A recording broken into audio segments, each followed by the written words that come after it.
Just look around. Large-scale projects fill the landscape of New Orleans. The 504 Golf Entertainment site almost complete, the River District neighborhood set to be built over the next decade, both receiving tax breaks from the city to develop and bring in jobs. But the city program used to incentivize them now under fire. There are some concerns about whether the pilot agreements actually benefit the city as much as they were intended to do so. That's New Orleans Inspector General Ed Michel, his office issuing a report on the pilot program. It allowed large developers and companies to make payments in lieu of paying taxes to the city. For example, if a company gives New Orleans $20 million, they may not have to pay taxes for a decade. Michel says after looking at the city's program, they found there were no protections in place against fraud, waste, or abuse. The program failed to address many of the city's priorities for economic growth, including long-term, high-paying jobs for the citizens of New Orleans. Pilots bring in business developments to areas that sometimes aren't being utilized, including this one back behind me here,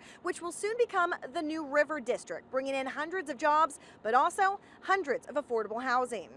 This is not new or special in New Orleans. And then if you look across the country, something like 440 municipalities standardly use pilots as a part of how they get things built. So the idea that this is unique or special or unwarranted just doesn't stand up to basic scrutiny. Michael Hecht at GNO Incorporated says tax incentives like the one mirrored in controversy with Shell and the River District in New Orleans are how cities lure corporations that bring in jobs. Since 1973, there have been over 120 projects in New Orleans that have gotten a pilot with a total value of over $1.7 billion. Some examples are the South of Market project, the 504 Golf project. The Inspector General says there are positive with pilot programs only if it's being done correctly. Pilots in some cases can have a negative impact by giving businesses an unfair advantage over their competitors.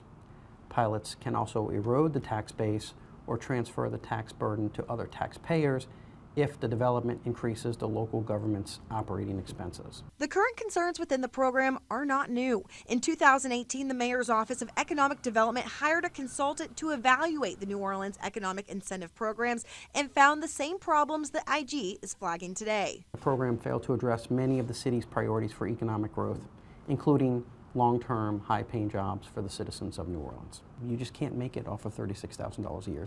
It's not very efficient. Now, the Inspector General is recommending the board to pick companies that not only give higher paying jobs, but also long-term employment. Reporting here in New Orleans, I'm Cassie Sherm, WDSU Investigates.